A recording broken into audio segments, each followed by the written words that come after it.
सर्वांच्या प्रेमामुळे महाराज भाळून जातात आणि संपूर्ण देहभान विसरून रामकथा सांगत असतात।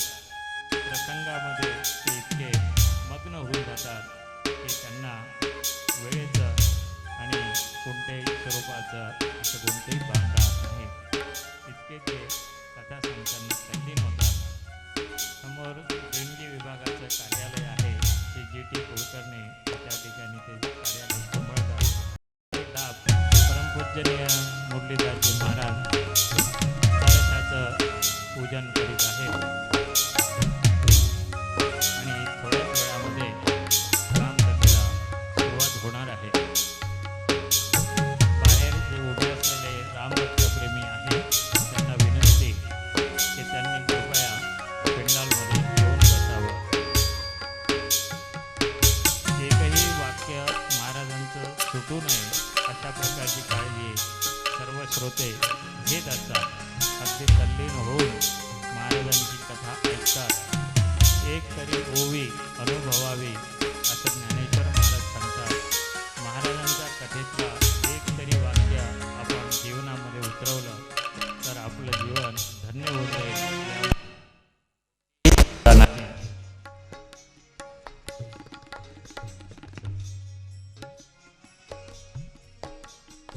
महाराज व्यासपीठावर येण्यापूर्वी ब्रह्मवृंदांचं पूजन करत असतात। महाराजांना विनंती की त्यांनी व्यासपीठावर यावं।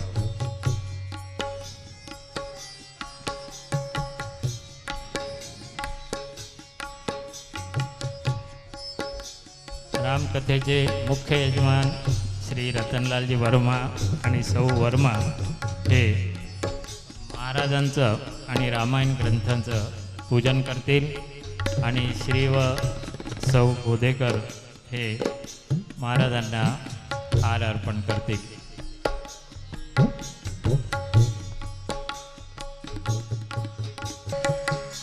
आपल्या सर्वांच्या वतीने मी महाराजांना मनापासून हार अर्पण करतो, स्वागत करतो। कालच्या कल की कथा में संगीतमय श्री राम कथा का यह आज का 6वां दिन है। अब शेष एक दिन रह गया, कल कथा का विराम होगा। इस अयोध्या धाम में कल के बाद थोड़ा सुना लगेगा। कल की कथा में महाराज ने बहुत ही महत्वपूर्ण सूत्र हम सबके लिए सबके सामने रखे थे। उस सूत्र को अगर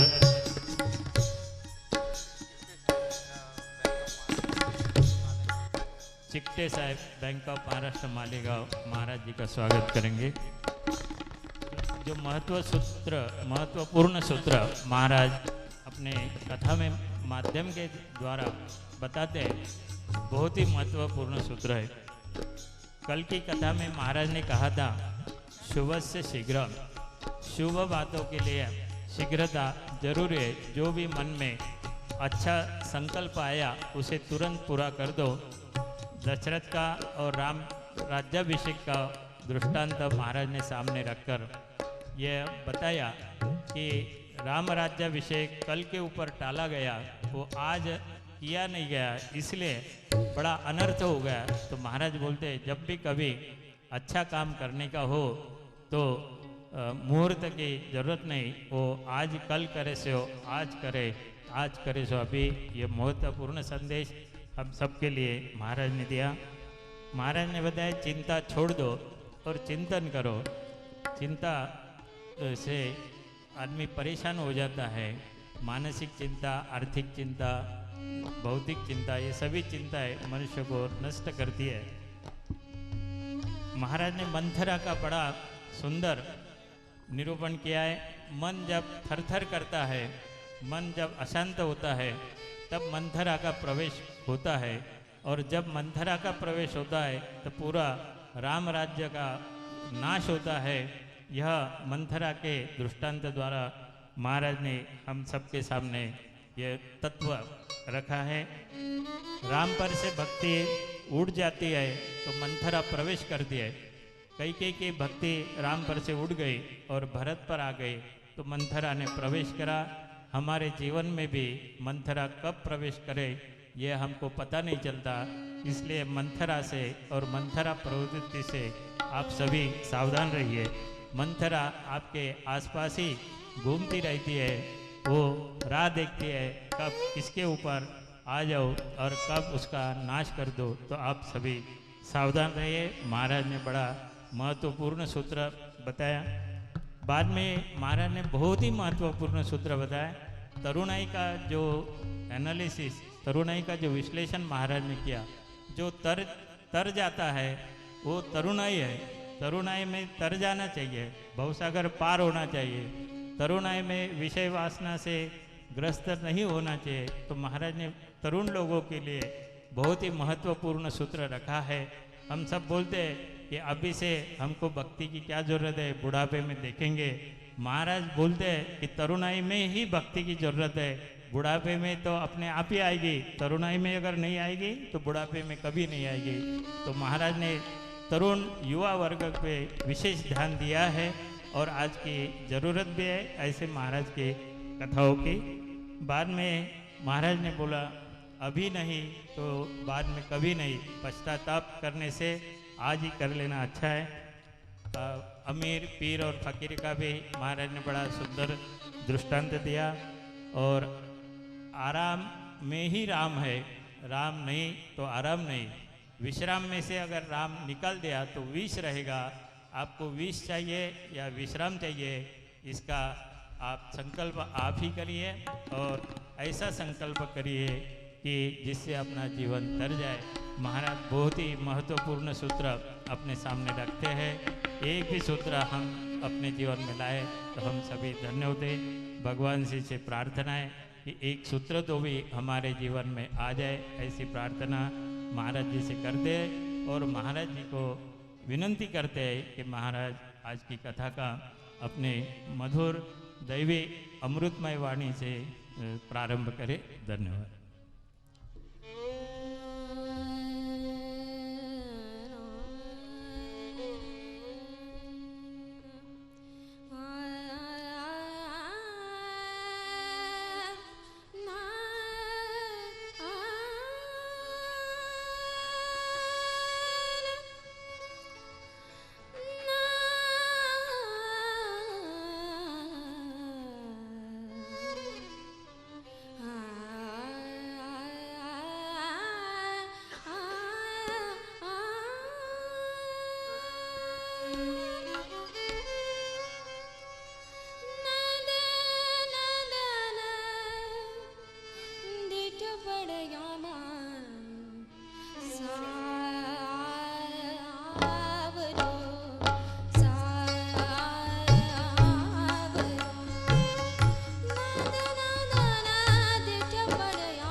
सकल गुण निधान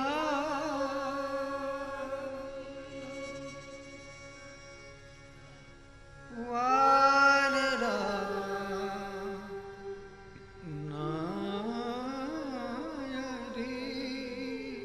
नायधीश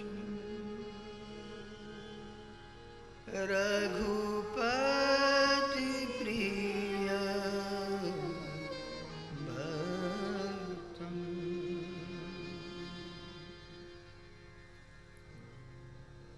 वात जातुं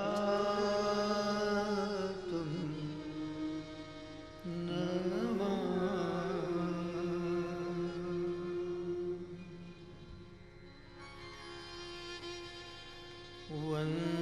वन्दे बोधमयं नित्यं गुरुं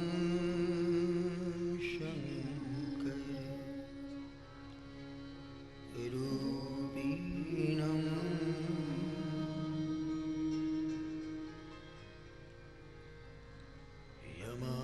यमाश्रितो हि वक्रो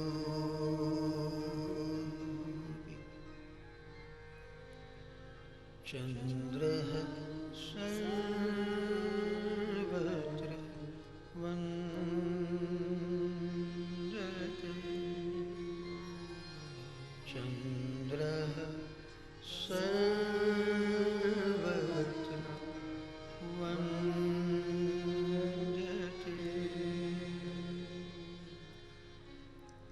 चन्द्रः सर्वत्र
श्री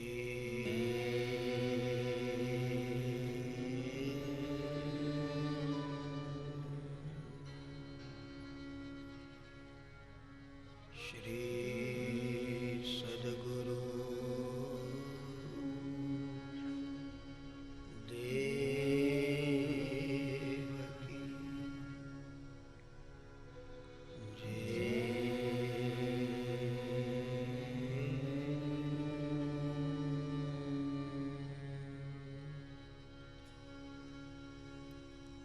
हरि